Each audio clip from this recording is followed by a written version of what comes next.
centré justement côté japonais avec l'entrée en jeu de Kumatoria. Là c'est Boni, le nouvel entrant français, qui a une belle occasion de trouver un partenaire dans la surface. Ça combine bien côté français, superbe cette action à une touche de balle, conclue par Chaouna. Un jeu à 1-2 touches qui a mis complètement hors de position la défense japonaise. Et c'est Loum Chaouna qui vient inscrire le deuxième but. Allez les bleus, allez!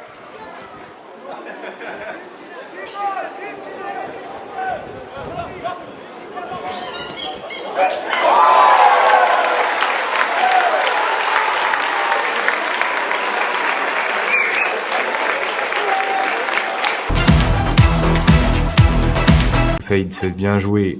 Firo qui continue son appel. Le centre en retrait pour Kroupi, dos au jeu. La frappe peut-être de Kroupi en retrait Traoré. Traoré qui contrôle la frappe de Traoré. Et quel but! Oh, quel but exceptionnel! Quel but exceptionnel de Dawada Traoré sur cette frappe et cette première incursion française. Et ça fait 1-0. 14 minutes de jeu. Mais quelle belle action! Et c'était écarté à nouveau. La défense saoudienne qui résiste. Alors que l'on est entré dans les 10 dernières minutes de cette partie. Ablin de haut but qui donne pour Diouf, la frappe de Diouf et l'ouverture du score. La voici enfin, cette ouverture du score. Elle a tardé, mais c'est effectivement mérité au vu de ces dernières minutes. L'équipe de France qui n'a pas lâché, qui a augmenté un petit peu l'intensité. Troisième corner pour l'équipe de France dans ce début de rencontre.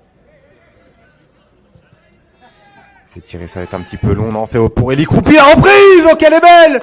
Quelle est belle cette reprise d'Eli Junior Kroupi. Et qui met sur de bons rails l'équipe de France sur ce centre et ce corner parfaitement tiré au second poteau par Ismail Bouneb.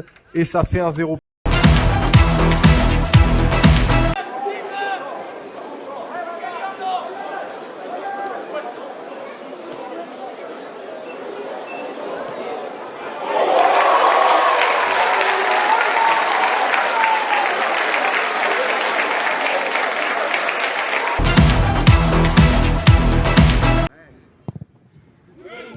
Ouais, bien joué entre les lignes. Odobert pour Doué. Doué, le petit timing de Doué. La frappe de Désiré Doué. Dieu que c'est beau. Ah, c'est tellement fluide. On a trouvé dans les intervalles l'un des hommes en forme de ce début de saison. Ça va faire là maintenant 2 ans qu'il est sur un nuage.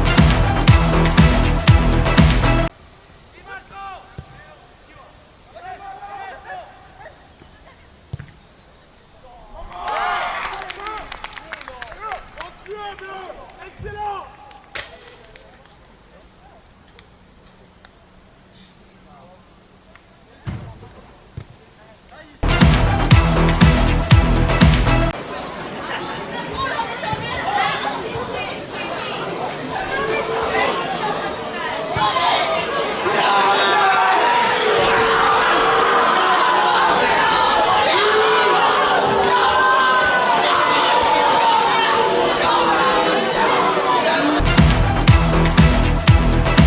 Qui parvient quelque peu à mettre le pied sur le ballon, mais ça ne dure pas bien longtemps à nouveau avec Adeline. Ablin ce coup-ci. Ablin qui reste debout et qui tente une nouvelle frappe et c'est au fond. Superbe frappe croisée de la part du joueur du Stade Rennais qui s'est peut-être fait mal sur cette frappe et qui d'ailleurs se met tout de suite au sol. C'est pas bon signe ça. Peut-être une blessure musculaire sur cette frappe. Et ce deuxième but, le doublé pour le joueur du Stade Rennais.